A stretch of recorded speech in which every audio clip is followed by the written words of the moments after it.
Hey, Jen. Hi, Reed. Oh, hi. How you doing? Doing great. How are you? Okay. All right, got all quiet. So who's ready for some mindset talk? Sweet. Thank you guys for coming today. See if we can tighten this thing a little bit. A little wobbly for a while. All right, so I will start this off with my definition of mindset. I would love to hear some other people's definition of mindset too. Mindset to me is the conversation that we have inside of our own head with ourselves while nobody else is talking to us. For me, it comes down to not only the things that I say to myself, but also how I say them. Right? You ever talk to yourself in like a pretty bad tone? Right? You're like, all right, you're an idiot, you know, like say these crazy things. So a lot of that stuff reflects out into the real world, right? It's energy, right? Our energy inside also exudes through our exterior. And the energy that you guys are probably gonna think I'm gonna get a little hokey pokey on some of this stuff too, but it's the real deal. Like we are full of energy, and the energy that's within us is usually the energy that we release out to people, right? So if we don't want the things, or if we don't have the things that we want in our lives, a lot of the times it comes from within, and a lot of the times that comes from what we say to ourselves. And we're gonna hit on some of these things here too. We're gonna go over some gratitude stuff, some morning routine stuff, attitude. And a big one, which has really helped me over these last couple of years with me and my coach, that we talk about, we dial in a lot on, and we get pretty deep on, is worthiness, right? And that's Ed Milet put out a podcast a couple of weeks ago with the woman that started It Cosmetics. Anybody know the woman that started It Cosmetics? She sold her company for billions of dollars.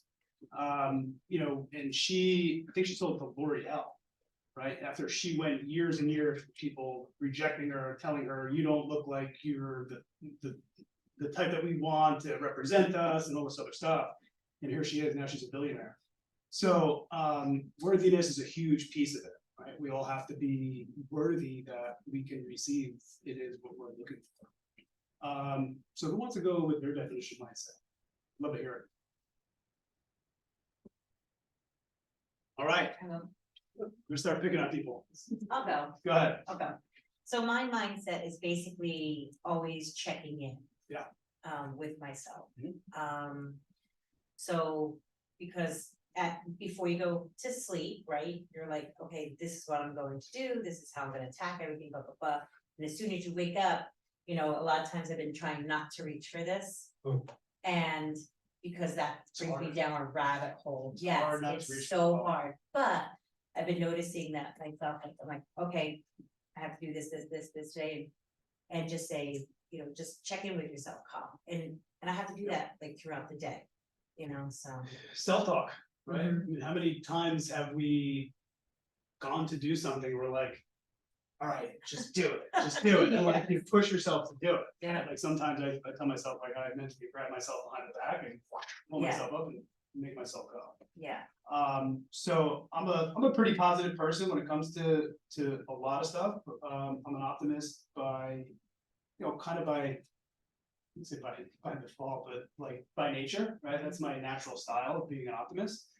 But there are some times where that could get in the way, right? Like if you can't see the bad in a situation, you can sometimes hold yourself in a situation because you think it's going to get better. Sometimes it doesn't. So you have to have that capability to be able to make that decision. And that also comes internally. That also comes with confidence. That also comes with, you know, trusting yourself. Again, going back to the worthiness, to where you know to break free from sometimes saying, okay, this is the way it should be, this is the way it's supposed to work, and getting to somewhere where it's not that, cutting it, moving on, and being okay with the outcome. There's something I heard today that we have an addiction to outcome. How many can relate to that? Addiction to outcome, right? And so one of the parts, again, going over stuff that I've been working on with my coach. So this whole addiction to outcome, one of the things that really changed my life is just letting go of the outcome, right? Like how many times do we lose a deal and we're so fixated on the money that we're not getting paid? We lose probably 3 or 4 opportunities within a week or 2 weeks just sulking on that one deal that we're like, oh my God, this is ruining my life, and blah, blah, blah, I got this due and this due. You know, I think we've all been there, you know, whether it's real estate or whether it's anything else. So Here, in my notes, mindset, conversations with the most important person in your life. You, right, yourself. No matter what, I have 3 kids, right? My kids are very important. 2 more than one other, but no, I love them all. So no, they're all great. They're amazing. And my wife, obviously one of the most important people in my life. But when it comes down to it, if you can't have a good relationship with yourself, you can't have a good relationship with anybody else. It's really what it comes down to. And that's a mindset thing too, right? Again, coming down to worthiness. I'm worthy to have this great relationship with my children. I'm worthy to have this great relationship with my wife. And how does this relate to real estate? Everything in the world, right? Every little piece of that has to do with how you show up in real estate, has to do with how you show up to your clients, has to do with how you show up everywhere else in your life. But we're gonna hit on all this stuff here too. Who's got a morning routine? Let's hear it.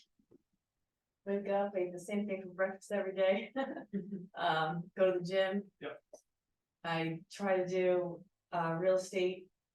I set an hour aside. There's this thing online. It's called the 100-hour theory, and it's if you spend 18 minutes a day, every day, then you will master.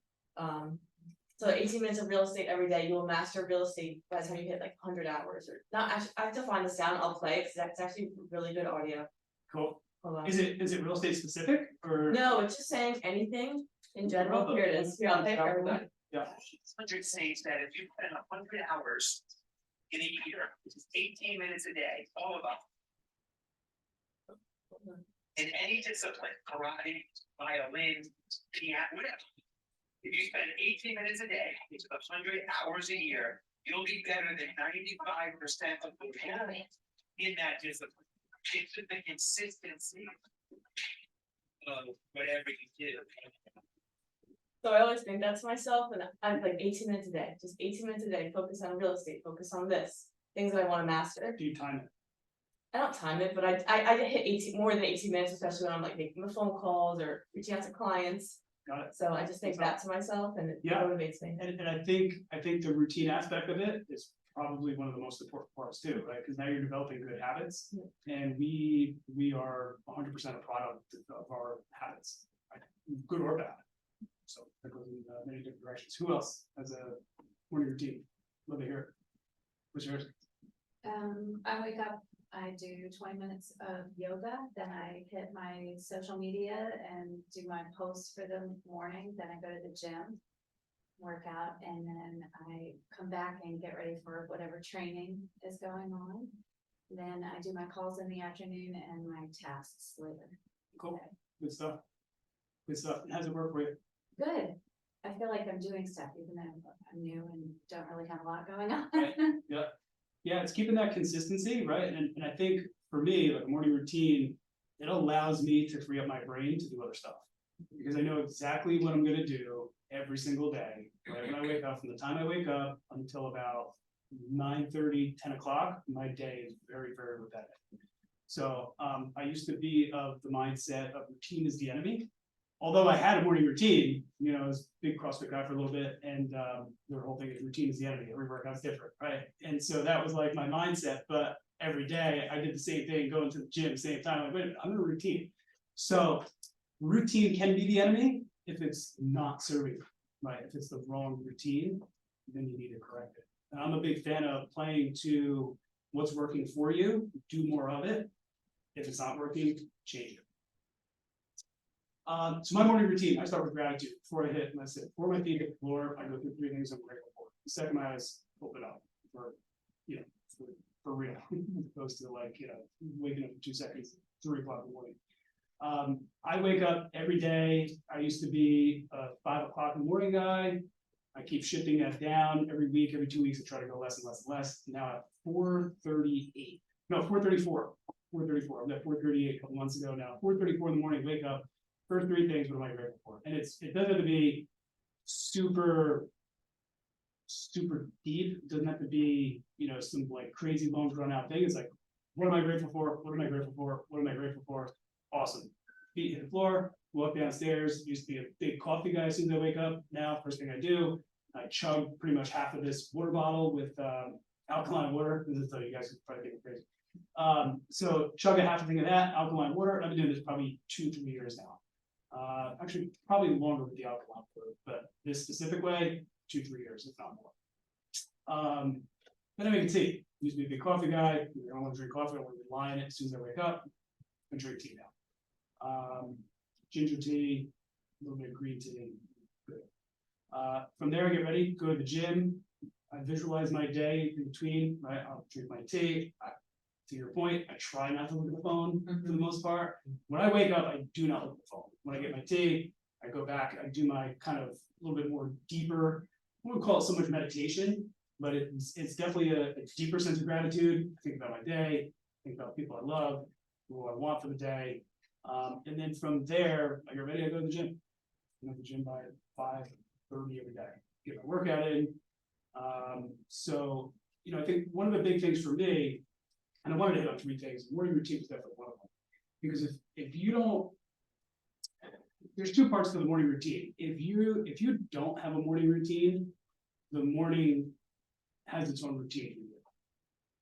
Right? So if you're just kind of letting things go as they flow, it's great. You could be in like a flow state, but you're reactive as opposed to taking a hold of the day and actually setting the direction for yourself to be able to set up for success. So I would definitely set a morning routine if you guys don't have a morning routine. It doesn't have to be super crazy. You know, you can add journaling in there. Every time I'm like, all right, I'm gonna start journaling. I'll journal for like a couple days, 2 days, 3 days, and then I'll stop and I'll go back to it, kind of get back to it. And then I just get lost and I don't stick with it. So for me, that's definitely something I need to commit to. I'm putting it out here so you guys can hold me accountable. And then, you know, visualize the day. Super important because again, if you don't have a direction for the day, the day's gonna have a direction for you.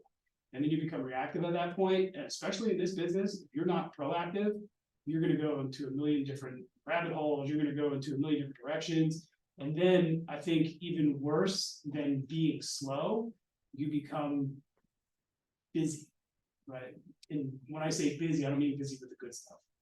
I mean busy as in busyness, not busy as in business. So you know, we always want to be in business, not busyness. Nutrition and fitness. I'm glad I got some fit people in here, right? For me, the way I see things, garbage in, garbage out. Right? My body, I have fuel for everything that I do. For to get up at 4:30 in the morning, I can't eat like crap. A couple years ago, COVID hit. What am I doing every other day? Guzzling alcohol, right? And so this year I made a very conscious effort to get away from that.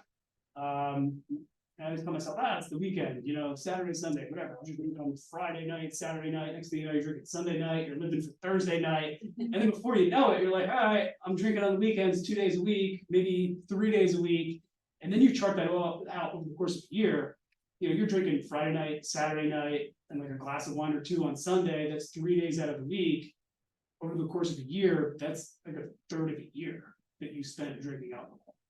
So for me, and I'm not telling anybody to stop because trust me, I enjoy it. My problem is I can't have 1 or 2 or 3. It's like, how fast can I get to 12? So I just cut it out completely for the most part. And honestly, I'm 42 years old. I've never felt like I've had more energy in my life. So that's crazy.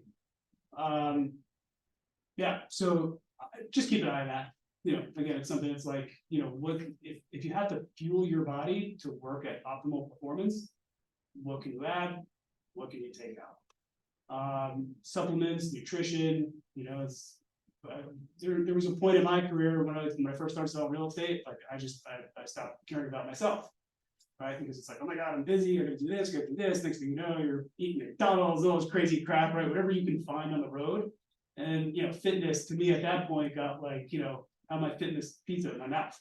So, and you know, I always say that our bodies are temple, right? And you know this from yoga, you know this from fitness too, right? Like we only have one. Treat it right. Treat it right, it shows up nowhere. Anybody have any questions on that? What time do you go to bed at night? That's a great question. So 10 is 10 is the goal. Let's put it that way. Sometimes it's 10:30, sometimes it's 9:45. Right, So, I'd probably say the last like week and a half, since my kids are off from school, it's been closer to the 10:30 side, but I'm still up the same time regardless. okay, And, that, and I use an alarm clock. I used to have this crazy internal clock where I just wake up and now I use an alarm clock. What I don't like is on the phone, right? So as soon as the alarm clock goes off, I make sure I do not look at my phone, I hit done or whatever the heck. But I have little notes on my alarm clock. You can actually go in and put on your alarm clock, like what's worth waking up for today, or rise and shine MFR, right? So like I got that from David Goggins' last book. So when I don't want to wake up, as crazy as it sounds, I hear David Goggins' voice, rise and shine MFR, and it's like, all right, I gotta get up, I was never a big David Goggins guy. it's funny you said about the alarm clock, because that was one of the reasons, like in the morning, I didn't wanna look at my phone or whatever. So I kept seeing on Instagram, it was called the Hatch. You guys see that on Instagram? It's, it was this alarm clock, and because I used to hate like, the alarms like, even if I did chirping birds, it was still like, ugh. So, Birds. right, right. So this alarm clock, so I invested in this alarm clock, and it's like at night you put this, light on it, it kind of calms you down. Yeah. And it's soft, like music. And then in the morning, 15 minutes before I get up, there's this like light glow that starts. Huh. And then all of a sudden I'm like, this morning I got up and, I set my alarm for 6 and 5:45. I was like, oh, I feel this glow. And I look over and it's 5:45. And then you hear like this like music and everything. And it kind of, at that point in time, that's why I started Right. thinking about It, like, what I'm warms you up. doing. Right, it warms me up. Right. So if anybody has, and they wanna throw their phone across the room, look at the Hatch and that's Amazon, but there's a newer one, it's like Restore 2. And if you go on your Instagram, it's like expensive, so get it for your birthday or something, but it's like, One of those things you wouldn't buy. exactly. So it's like $200, but yes, but if you go on a desktop, it's $50 cheaper. Huh. Like if you go on your laptop or your phone, Yeah. it's $50 more. But if you put it on a desktop, it's $50 cheaper. It's weird. Huh. And I kept trying it, like, ooh, if I sign in this way, it doesn't work, but still. So if anybody wants to try it, Hatch, it's Restore 2. I think you'd really like it, Shawn. And I don't have a code for you, I'm sorry. All good. I'm not an influencer. So my wife loves to sleep, and now we have a dog, and so we went through this little period of time where the dog gets up. Now when I get up, and my wife's like, the dog woke up. So I have to like creep out, like I'm like tiptoeing, like I know exactly which plank to step on so my hardwood floor doesn't creak. So that's I will definitely keep that in mind, but I would think that my wife would hear that and start freaking out. Yeah, maybe, yes. So like sometimes I'll wear my Apple Watch. Actually, I've been wearing my Apple Watch a lot when I go to bed because I like to monitor my heart rate. Since I've been running, it's been dropping like crazy when I sleep, which is nuts. So I gotta wake up and I'm like, oh my god, my heart beat 46 BPMs a minute. I'm like, am I dying? I talked to one of my guys, and no, that's actually That's very good, yeah. You do cardio. So I wear my Apple Watch, and you can put your alarm clock on the Apple Watch. And then one day, I think we had a snow day or something a few months back, and my wife's like, "Don't set your alarm. I'm sleeping in." I'm like, "Okay." So I set it on my Apple Watch, and the thing like shook the entire bed. So you gotta be careful with some alarm clocks. So, but yeah, I do know how to sleep now, so it's all good. So nutrition, fitness, super huge, especially, being that we're on the road so much. I know my places where I can eat. If I don't have my own lunch, I know where I can eat to pack like somewhat of a healthy meal. Whole Foods is phenomenal. Salad bar, hot bar for some of the stuff too. I'm very aware on what I put in my body, so it just, I feel like helps me along the way, along the day, everything. So if we jump to attitude, so we have morning routine, because that's super important. Attitude. So for me, attitude is what you say after something happens, what you say after someone says to you, and not only what you say out loud, but like what you say inside. Right? Like, how many people in here have seen somebody get a listing, and you're like, all right, good for him, you know, good for her, right? So like, that's attitude.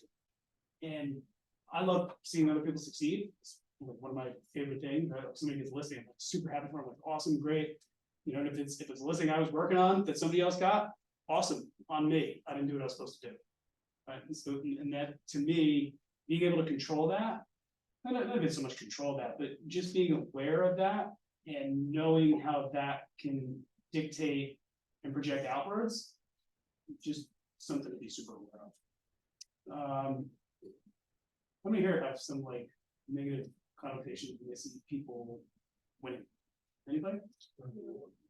I love, look, man, I love the honesty. Absolutely. Well, when I was younger, I used to be very competitive. Yeah. And I used to get like kind of pissed. 100%. Expression. But as I grew older, I kind of realized that you're better off for yourself to be happy for them. Actually praise them, because by doing that, it projects onto yourself. Yeah. And then it opens opportunities for yourself. I'm basically kind of like creating a positive energy versus staying like in negative, like everything bad. How come it's not me? I can't do this, et cetera, et cetera. And how has that shifted your, you know, your outcome on a lot of stuff in life? Oh, much better in It's everything. healthier. In Yeah. all aspects. Not just in sales, whatever you do. Yeah, totally agree with that. Totally agree. Yeah, and look, I was the same way too. Like, that jerk got that listing. I should have got that listing. Blah, blah, blah. Well, if I should have got it, why didn't I get it? Right? Like, if that person got that deal and I didn't do it, I can only focus on what I can control, and that's myself. Sean Pete wrote in the chat, you can't control your first thought or reaction, but you can control your second. Yeah. Yeah, that's great. And I was always one of the people to like try to fight stuff, like negative feelings when they would come up. And at the end of the day, you don't have to fight it. You can accept it, acknowledge it, say, okay, I'm feeling this, thank you, and then move on. Right? Acknowledgement is huge. So true. Yeah. You know, Sean, just to kind of add to what you guys were talking about looking at people who are more successful than you. Before, I used to see it as a negative actually to myself. I would see people and I saw the outcome, but I didn't see the work behind it. So I would think, wow, they're really good at that. Oh my gosh, I must be really bad because I am not there. And then the more I started looking at it, I would say, oh, it's not something to be jealous of. It's actually something to learn from them. Yeah. And so instead of looking at it as they're natural at that, I now look at them and see, wow, they must have worked really hard to get there. Let me ask them the question and let me see how I can borrow their brain to help me get from where I am to where they are. So it's just a perspective shift. So when we're talking about what does mindset mean, to me, mindset means your perspective, because you can have two people looking at the same situation. This market is such a great example, and they can see two completely different things. And that mindset and perspective changes how they act. Yeah. And that's something that's so controllable, your perspective. That's a great point, because if I walked around and I was like, there's no listings out there, the inventory is so low, it sucks, blah, blah, blah, the market's terrible. How do you think I'm gonna perform?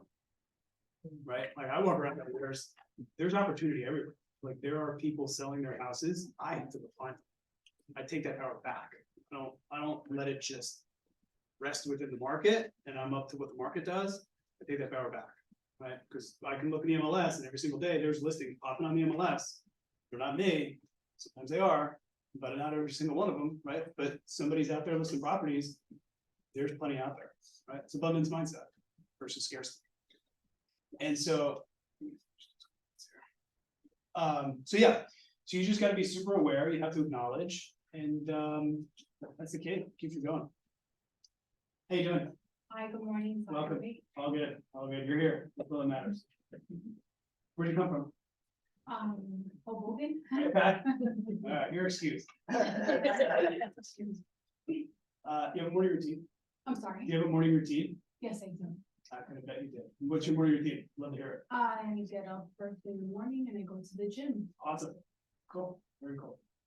You live in Hoboken? I live in Montville. Okay. Do you go to Retro Fitness by any chance? No, 24 hours. 24 hours, you can go anytime. Alright, got it. We're gonna get some weights in here and we'll start, put a little machine in the back there and it's free weight. So, cool. So attitude also, what do you say to yourself? And then how do you say it? And this is one of the things we touched on too. On this up here, anybody have anything to touch on attitude? I was just gonna say, you brought up about enjoying other folks' success, but I look at it, it's less external now, it's more internal. It's like, how can I be a better me tomorrow? Yeah, 100%. So, as you said too, like, oh, I didn't get the listing, well, what could I do differently? It's about like yourself and improving yourself versus comparing yourself to someone else or. Yeah, comparison is, comparing yourself to others is tough, right? Because we all have this, we all have Facebook, Instagram, right? We watch everybody else's highlight reel. And it's good for what it is, and you can use it for business, you can use it for communication with people and all the other stuff. But once you get into a state where you're looking at other people and you're just looking at their highlight reel and you start to feel bad about yourself, that's the time where it's time to put it down, right? And go back to acknowledgement. Acknowledge, like, all right, I'm feeling pretty shitty right now, looking at this person that just got 20 listings or whatever it is, person that, lost 150 pounds and I'm still struggling, like whatever it is. You take the phone, acknowledge it, put it down, you stay off social media. So I have like one of my key things is if I'm not feeling good about myself, like if something's not going right in my day and I'm pissed off, I do not go to social media. Zero. Right. And that's my thought of it, right? Like sometimes I go to social media and I see like a funny cat video and I'm like, oh, this is great. It puts me in a good mood. More often than not, you're gonna see something that's gonna trigger something else to make you go away from deeper. Great point. Yeah, the comparison to others, right? And I think this goes back to what you said with competition. This is funny, I put out a video a couple weeks ago on my Instagram story, and I had a bunch of people comment on it. I go, I'm not in competition. I'm not competition with you, I'm not competition with you, I'm not competition with you, I'm competition with me. Right? You guys are all part of it, right? We're all here together. We all work as independent contractors in the same office, so are we theoretically in competition? It could be. But at the end of the day, I know that the person I'm looking to beat is the person I was yesterday. Nobody else. So. Shawn, we have Ron. Ron has his hand raised. Ron, if you want to unmute yourself. Yeah, I just wanted to jump in. Shawn, I was just going to say the same exact thing when it comes to competition. It's only you. You're in competition with yourself. And are you better than you were 10 minutes ago, 10 hours ago, 10 weeks ago, whatever? I mean, it's just you. And then you asked about attitude. I'm just such a proponent that our attitude is nothing more than a choice. And every single moment of every single day, we make a choice to have a good attitude or a bad attitude. And that's multiple times throughout the day, which can be altered by the events in our day. But that's one of the things that we control is what's in between our ears, and nobody else can control that. You can say something, you can do something, but you still don't have power over my mind. So my attitude is my choice, and I will decide how happy, how strong I am going to be at any given moment. And we just have to realize that we actually have that power to control it. Well, let me ask you a question. Do you have a good attitude 100% of the time? No, because that would almost be impossible. What I do have is the ability to stop, collect what's going on, even after, like Pete said, right, that initial reaction, stop, recalibrate, and make a change and move forward. So I'd say I'm a guy that I think 95% of the time I got a good attitude. And when I feel myself going down that path of any potential negativity, I will stop, excuse myself, take myself out of the situation, do a little gut check, and like I said, recalibrate and go back out with that good attitude. So that gut check is acknowledgement, by the way. Yes, bro. Absolutely. Yeah. Absolutely. So that gut check, and look, it's okay. I'm not saying it's not okay to not have a good attitude, It's okay to have a bad attitude or not so good attitude, as long as you acknowledge it, as long as you don't hurt anybody physically, you know, mentally, their feelings or whatever it is. And if you do, you recalibrate, you get your gut check, you acknowledge, and then you move about your day. Right? And sometimes you have to acknowledge that with other people. Good stuff, Ron. Absolutely. Thanks, brother. Anybody else on attitude? I have a bad attitude before I make my phone calls. Sometimes I have a bad attitude when I'm making my phone calls, but Yeah, got a gut check. yeah. That's the thing, like, when I sit down to do my phone calls, if I'm thinking like, or rejection, Yeah. that's what comes. But other times when I'm like, alright, I'm gonna get something good out of this, it usually happens. Yeah, and honestly, man, one of the things I did a while back, so my kind of prospecting cadence back when my first son was born 12 years ago, almost 13 years ago, I'd get done around, I don't know, probably 4:30, 5 o'clock. I'd make sure I go home to eat dinner, and after dinner, I go back to the office around 7:30, and I make my calls till 8:30, 9 o'clock. And you know, it was always like, I always tell myself all these stories, like, it's too late to make calls, nobody wants to talk to me at 8 o'clock at night, blah, blah, blah, all these things that I would tell myself. Honestly, I have stacks upon stacks, you know, the days before entering everything into a CRM and all that stuff. But it got entered in, it's just not as I was calling. But stacks of notes from people that I spoke to, people that I called, and I got so much business doing it that way. And the one thing, I would probably say the first month to 2 months I started doing it, I literally had to go into my own brain and reprogram what rejection was to me. And then from that point over, after giving myself, and I got this from Tony Robbins, listening to these Tony Robbins CDs in my car, you just reprogram what rejection means. Rewrite the definition in your head of what rejection is and make it so it's in a way where it works in your favor. So you can almost never be rejected. Right? Like rejection to me at that point was to go into a situation where nobody agreed with me and I had absolutely no power over the change and didn't learn anything from it. And that was my definition of rejection. And every situation I walked into, even if somebody yelled at me, said, why you call me this late, blah, blah, blah, mother effer, this and whatever. I'm like, all right, well, I learned from it. So that's one of three. You know, he disagreed with me, whatever, right? So you go through that check and balance, you're like, I didn't get rejected, great, next call. Good. Yeah. And it got to a point where that was so, obviously, you know, the first couple of times, you gotta like kind of get it within the bars of your definition. But as you go, I mean, you almost can never be rejected. Yep. So, what's up? I was gonna say, going back on attitude and optimism, and we're doing calls, like I can see how it could be discouraging. But in my mind, I say every no is closer to a yes. Yeah. And you just gotta get through those no's. Yep. Just to find that one person. Yeah, back when I was coaching for Jared James Enterprises, coaching agents, we had a contest, how many no's can you get? We used to, like, our contest was how many no's can you get? How many no's, and they would have to, all the students would have to report back to us on how many no's they got. Because the more no's you get, you're gonna get less. So. That's great. I like that because you're focusing on a controllable metric, and it's, like you said, it's not based on the outcome necessarily. Yeah, you're kind of like reaffirming your expectation, right? So when you get that yes, you're like, oh, a yes, you know, but like you're expecting the no's. You're expecting it, you're like, all right, whatever. And so you're essentially, you know, numbing yourself to the rejection. Because it's no longer rejection, like that's what you're looking for. Right. So. I like that. I like that, actually. Yeah. There's some psychology behind it. Actually, there's a ton of psychology. You should have the prosperity no challenge. How many no's can you get? Cool. So let's jump into worthiness. This is a huge one, and this is something that my coach and I have been focusing on really probably the last year and a half.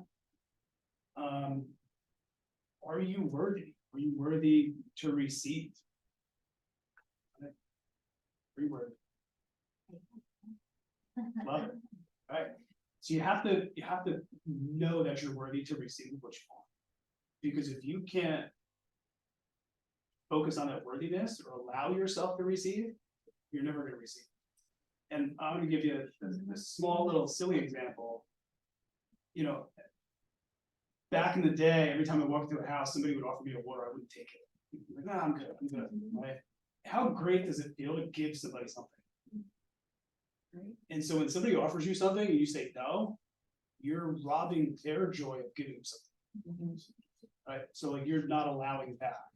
And so, and again, it's going back to worthiness, how does that tie into it? You are 100% allowed to receive what you want.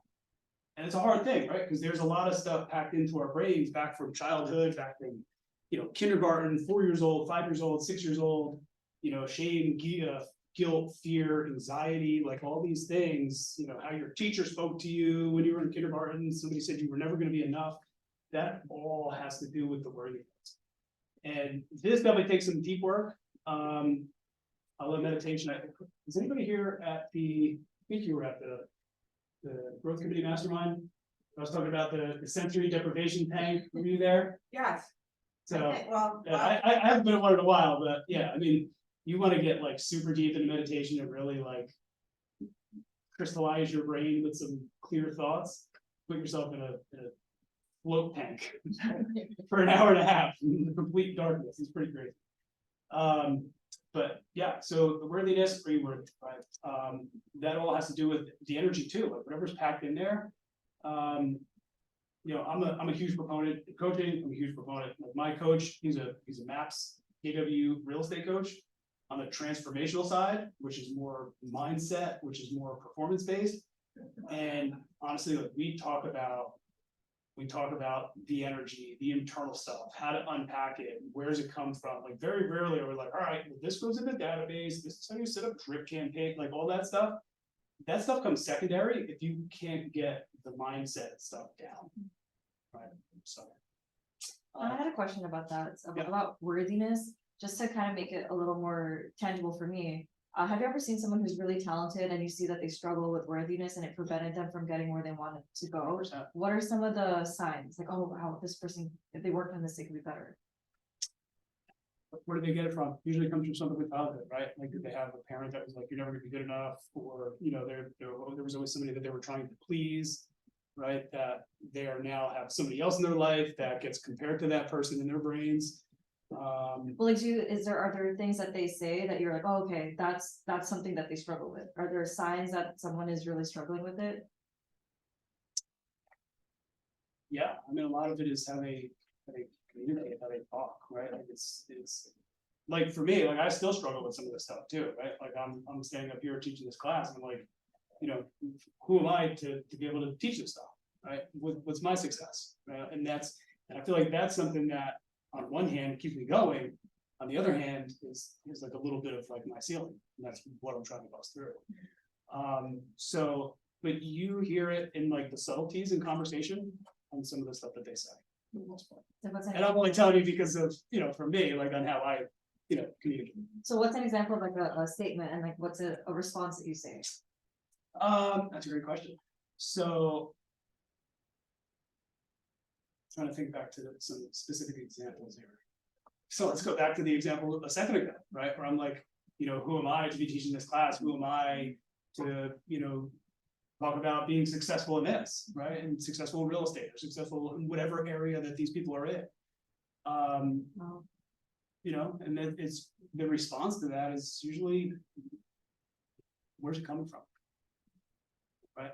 And a lot of the times, like when I talk to my coach and like I'll say something and be like, that's a little Shawn. Because we have these things that are called shadows. For every good that we do, there's the complete converse or inverse of that. And that's the shadow. And sometimes we drop into that shadow. And the key is going back to acknowledgement, acknowledge that shadow is there. Awesome. I'm being little Shawn. Time to get back into big Shawn.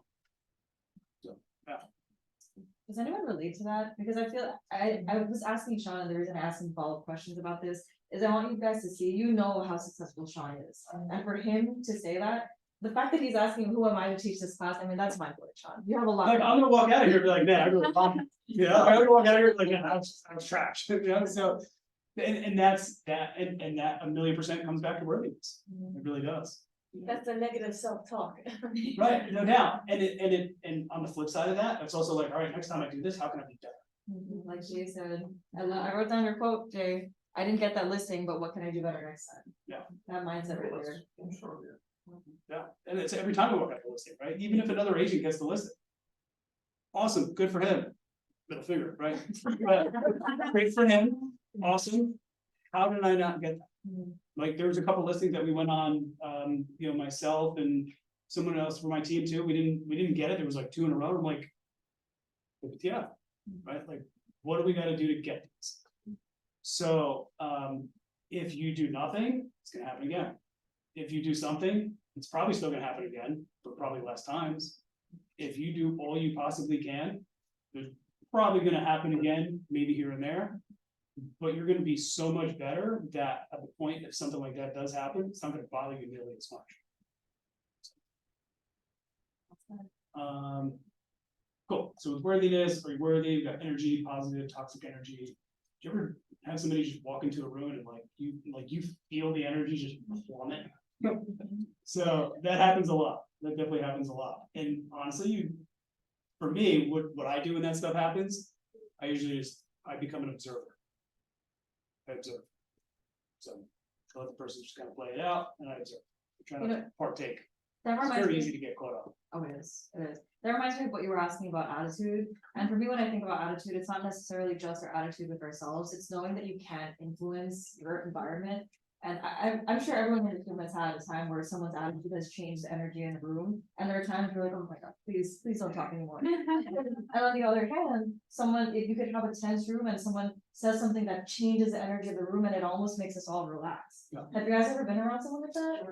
Yeah. And you're thinking, wow, thank you for doing that. Now this whole experience is much better. My default is usually humor. Yeah. It's usually humor, right? Like if there's like a tense situation, depends on the situation, right? Like if you're in like a courtroom or something like that. But my default is usually humor. Like I'll throw something in there and like smile and like, oh, you know, it's like, all right, cool. All right, now we diffuse it. But yeah, no, energy is a real thing, guys. We are, you know, we are energy. We're walking around energy everywhere. So judgment. How do you judge yourself? How do you judge others? Anybody have anything about judgment?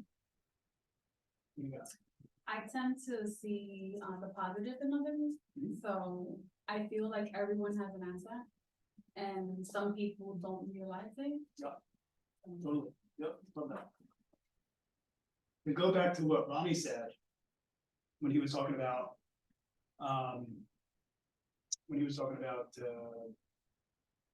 not anger. What was Ronnie talking about? Ronnie, what are you talking about? Attitude. Yeah, I was saying anger. Definitely not anger. So right. So when your attitude is bad or not good, and you're like, you know, I'm being a jerk. You're starting to judge yourself, and usually you wind up feeling shame afterwards, right? So another thing that my coach and I have worked on tremendously is judgment. There's no judgment, right? There's no good. There's no bad. If it's working, keep doing it. If it's not working, change it. So that's a very, very, very hard one, especially going back to social media these days, right? Because we're being judged everywhere, right? Or at least we think we are. So a lot of the times we're judging ourselves more than others are judging us. We walk into a room and it's like, you know, I shouldn't be here. You know, I didn't get a listing this month or whatever. And we're looking at people that got 20 listings, right? And then you start to judge yourself. Nobody else is judging you based on that. It's all in here. And then that affects your attitude, right? And then that affects your worthiness. It all snowballs and combines into one. Going back to morning routine, I mean, that's why it's so important to be able to stick to that too, right? Because let's say you go to bed at night and you're like, I don't feel so good about myself, it's judgmental today, whatever, you do your little bookends, right? Bookend my days. I've got my morning routine, nighttime routine before I go to bed. I like to think of what happened during the day, what went well, what didn't go well, and then, you know, how did I perform today? How did I perform as a father? How did I perform as a husband? How did I perform as a real estate agent? And a lot of that comes down to judgment, and it's like, all right, cool, what can I do better? You know, what what can I improve on? What should I never do again or say again? And that's where judgment helps, but I don't call that judgment, I call that self. But yeah, it's the whole judgment thing, again, especially with social media, you know, you pull up your Instagram page and, you know, you see some dude with a 6-pack or like some woman walking around with a bikini, you're like, I don't look like that, you know, then you start to feel bad. So, the judgment aspect of it is huge, and that also obviously ties into your worthiness, because if you start feeling bad, now you're like, you know, I'm just gonna go do this, whatever thing, you run into like a self-destruct mode. Now you're, you know, you're not worthy of what you were judging in the first place, right? Or at least you tell yourself that. I had a question specifically about judgment. Did you ever have that, maybe stand in the way of you contacting your sphere, especially when you first started out in business? Yeah, What that looked like that's, for you? that's a great tie-in, yeah. So when we call clients, I hate to be judgmental, and hate's probably a strong word, but if somebody's like, I'm never buying a house, I'm never selling my house, okay, great, I'll wait in 6 months. So you go to call that person again, you're like, this person's never buying, this person's never selling, blah, blah, blah. So you make the judgment to not make that call. And then sometimes what happens 6 months later, you see that house come on the market. You're like, I'm such an idiot, I should have called, right? It happens to the best of us. But the judgment that was made at that point, number one, thank you for coming. Thank you, Sean. You're welcome. Sorry. No problem. So the judgment that was made to not make that call, that was like, this client is not going to transact, is the wrong move. Right? So 0 judgment, you know, this person's never gonna find a house, never gonna find, if you keep saying this person's never gonna find a house, they're never gonna find a house. Promise you that. Or at least they're never gonna find a house with you. They'll find another house within another region. Do you have something you told yourself, or maybe you did when you first started calling your sphere more? Did you have something you told yourself to make you do it with a great attitude? Yeah, so I'm calling to provide value. That's it. I'm calling to provide value. Because if I look at my phone, I'm about to make my calls and I'm like, they don't want me to bother them, or I don't want to bother them. I'm not a bother, right? Like, I'm not bothering anybody. I'm calling to provide value, and if you think you're calling to bother people, that's going to come across in your voice, and you're going to be a bother in that person's life. So, yeah. Thank you. Great way to tie that back into real estate. I know there's actually a few people in this room who have asked me about that, which is why I hope that was helpful, guys, to hear his perspective on that. Yeah, and before you make those calls, like, the question I would have with myself is, what value can I create? I'm going to make, you know, 50 phone calls to this neighborhood and let them know that 2 properties just came on the market. One property just sold for $200,000 over asking price, or 50 grand over asking price. So the value that you can bring is letting these people know. So the value that you can bring is, especially if they're calling for sale by owner, like for me, deep down in my gut, like, I know I'm the best option for these people to list their house. Everybody in here should believe that in their gut. Not me, you guys. So like, you guys are the best option, right? Like, this person needs my help. And if I don't get to them, you're gonna list it with some other realtor who's not gonna take care of them like I'm gonna take care of them. They need me. And when I call, that comes through in my voice. So, yeah, good stuff. Also, I had here under worthiness too, shame, guilt, fear, anxiety. I think I hit on that for a second though. Like, how many of us have felt that? We made it. 2 walks. Yeah. Sweet. Anybody feel any of these on a daily basis? Seem like liars within here. All of you. So yeah, and again, acknowledgement is key, right? Like, there's no doubt. I feel some shame almost every day. I feel some guilt every day. I feel some fear every day. I feel some anxiety every day, right? And this is 2023, right? Crazy times, guys. Fun times. Definitely one for the books. The key again, acknowledgement. Deal with it. Why am I doing this? You know, it becomes like a pattern, or that you see that this pops up every once in a while. Acknowledge it, shake its hand, cool, move on. Right? If you do feel these things, there's some stuff to unpack it. Right? And again, I like to go back to meditation, be like, all right, where does it come from? Get my breathing in, the breath work, and you know, just become okay. Fear So there's a couple different fears, and I think one that's been popping up. And then we hit on judgment, so this is gonna tie back into this. Anybody here, so everybody's heard of fear of rejection, right? Yeah. So it's probably one of the reasons why we don't pick up the phone to make our calls and all that stuff, fear of rejection. Fear of failure, anybody here, fear of failure? One I could never wrap my head around, fear of success, anybody get fear of success? Yeah, so that ties directly in with worthiness. I love the way that you explained it. 100%. And then this new one that's been talked about a bunch, fear of judgment. Kind of a new one to take the list. The fear of judgment.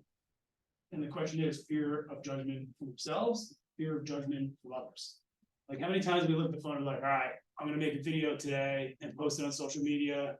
And the day goes crazy, you're like, all right, I'm gonna do that video. It's fear of judgment. What are people gonna say on the other end? Right? If you just do it and post it, like for me, I have, for the most part, I'd probably say 80-90% of the time, I have a rule, I make one video, I put it out, I'll look at it again.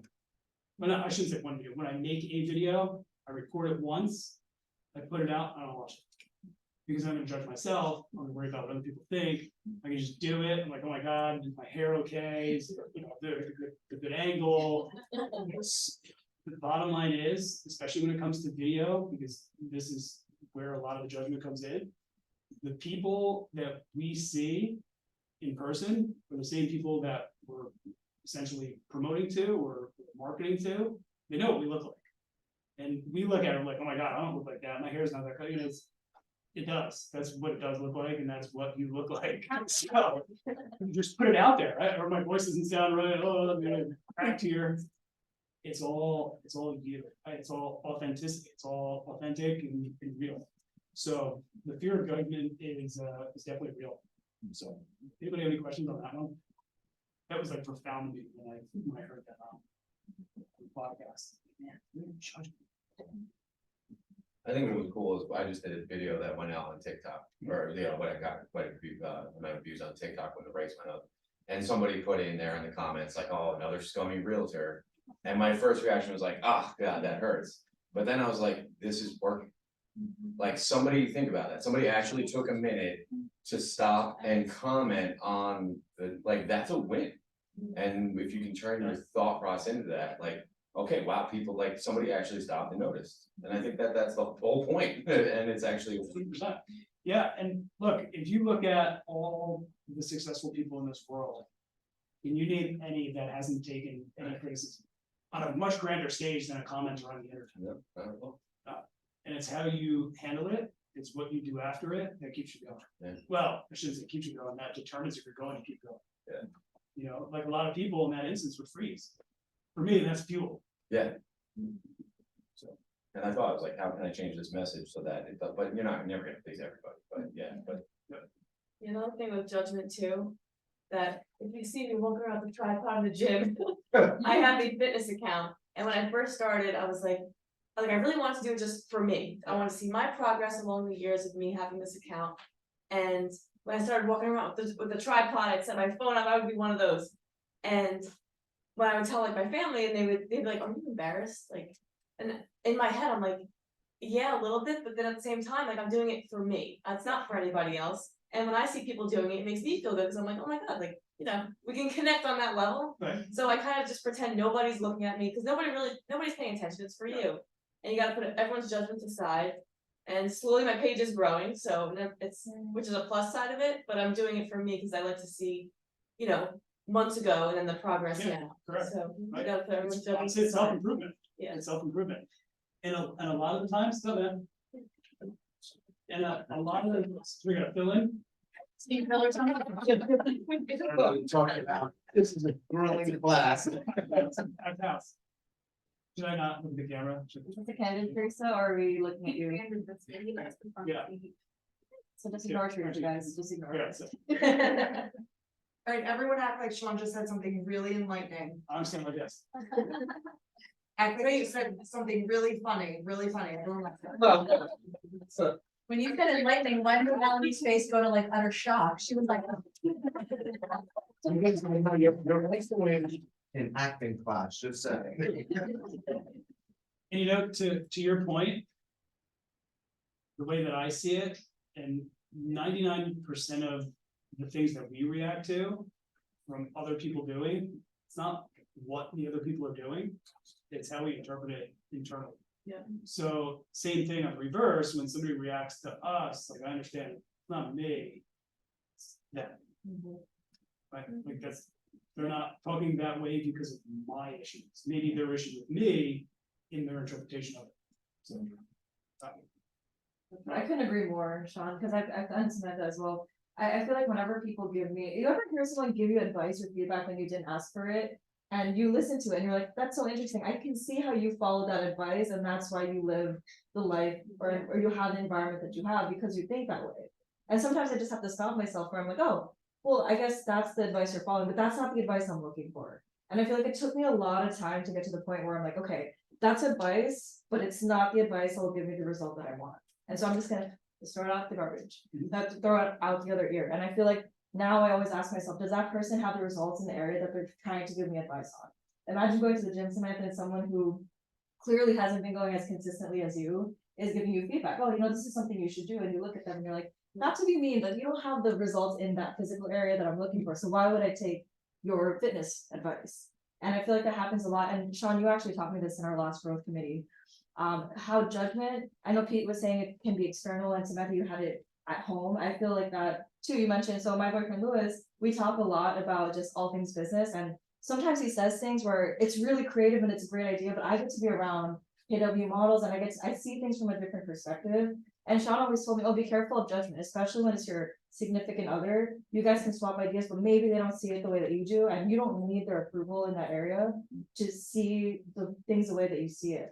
And it helped me a lot since that conversation, Sean. Because you told me twice in that community, be careful of judgment, be careful. And I heard it, I was like, oh, it was one of those things where like someone said something to you and it kind of sat with you, like, why did he say that to me? But I remembered it and it actually helped me, I don't want to say negotiate in our conversations, but it helped me kind of help him see my side a little bit better and it made me a better communicator. So thank you for that, Sean. You're welcome. Which by the way, you guys should come to growth committee if you like more of Sean. Talk to him. And on the flip side of that, sometimes your worst critic could be your best source of feedback. Yeah. So like, knock on wood, I've never really gotten a bad review on Zillow, but I've seen some pretty awful reviews on Zillow, and I've seen the other realtors go back to like counter it. And it's like, sometimes maybe you should just stop and listen to what this person's saying and look at your own business and see if there's something that you can change. Yeah, but then it's your decision at that point. Correct, 100%. You regain that control. No. So. What else? Journaling, meditation, we hit on that. Fear of rejection, failure, success, judgment. Slowing down to go faster. I wrote this down here. This is one of my things to yeah. This is something that I got like, I think I got into meditation back in, I've been like the whole, self-help and all that stuff since I was 25, so almost 20 years now. But I got into meditation back in 2017 after listening to this dude, Garrett J. White. He runs this thing's called Wake Up Warrior. And like, he's all about meditation and, all internal stuff. And I'm like, oh my God, this guy's like a hippie on the beach, probably wears like sandals. And then when I Googled him, he's like this jacked, like tatted up dude. I'm like, huh. I'm like, all right, you can have that masculinity and still be, very, very aware and in tune of yourself. So I'm getting the meditation from this guy. Ironically, 6 months later, I get a call from Bill. He's like, hey, I'm starting this Keller Williams in Wayne. You think you might want to join? I'm like, maybe. It was all about like manifesting and all this stuff. So it's cool. So the timing was right. Things aligned in my life. But one of the things this guy says is slow down to go faster. And so many times, and I'll tell you, just from experience, I was always one of these guys like, I strive in chaos. Like things need to be flying around like papers in the air. And that's what I excel. That's what I'm my best. Until I got into meditation.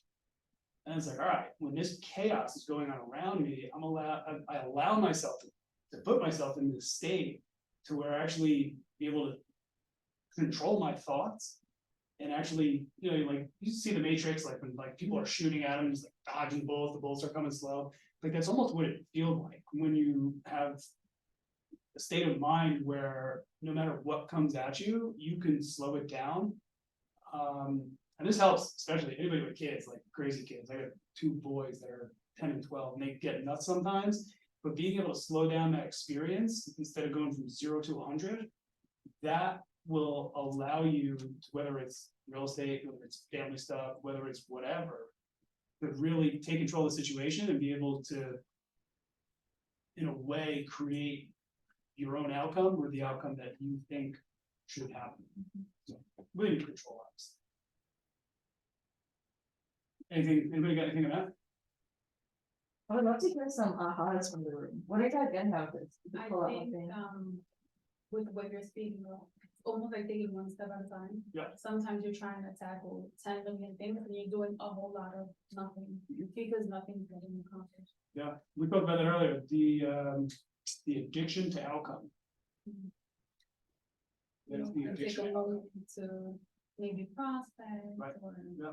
Everybody always focuses on the goal, right? Like, what's the goal? What's the outcome I want? The real magic happens within the steps. Mhm. Like, be addicted to doing the steps and to doing what you need to do every day. That's gonna get you to your end goal. So, yeah, good stuff. Anybody have anything else? I would say, I think this conversation's great, and I thank you for having it, because I think, like, for me, Natalie and I have talked quite a bit about this. I've taken prospecting training classes, I've been told I'm good on the phone and all this kind of stuff, but I wasn't making calls as consistently and as much as I should. And once my mindset changed, a lot of the things that you're talking about, I think another thing to keep in mind is, like, right, how long have you been working at this stuff and continuing to work at this, right? And I think sometimes it's like, oh, I just want my mindset to be better, but like, your mindset is something that you need to continually work on, right? And you have muscle. Yeah, and It's like, muscle. speaking for myself, like, I have moments where I catch myself starting to drift away from putting in the positive thoughts, listening to the right things, doing the right things, and it's just a matter of being aware and bringing it back. Yeah, you So- drift. Yeah, and you can have all the skills in the world, but if your mindset's not right, it doesn't matter. Look, I know at the end of the day, I know broke people with a terrible mindset. I know rich people with a great mindset. I know rich people with a terrible mindset, broke people with a great mindset. And that's, going back to what I said in the beginning, mindset's a supplement, right? Like, it's not gonna be the end all be all thing that's gonna make you successful, but I will guarantee my life, the better mindset will definitely help you. Yeah. Like, those rich people that I know that have terrible mindsets, family life is terrible. The bank account's the only thing they have to hinge on. Yep. The broke people I know with great mindsets, like, you could sit on your couch and meditate all day, but you do that for too long, somebody's gonna come take your house. Right. So there's a balance between the two, and I hate to use the word balance. But at the end of the day, you have a good mindset, it's gonna allow you to unlock things that you wouldn't be able to unlock with a crappy mindset. Anything else? Thanks, brother. This was amazing. Yeah, Thank you. no, I got it. Amazing. Yeah, Thank you so much. Thank you. Oh wait, I have a question from Denise. She said your worst critic may be yourself. Best critic, or. Your worst critic may be yourself. Denise, I think he said. Maybe your best source of feedback. Oh, your worst critic may be your best source of feedback. That's Shawn. You're Thank welcome. you so much, Sean. Hopefully you guys got some value. Yes. Thank you.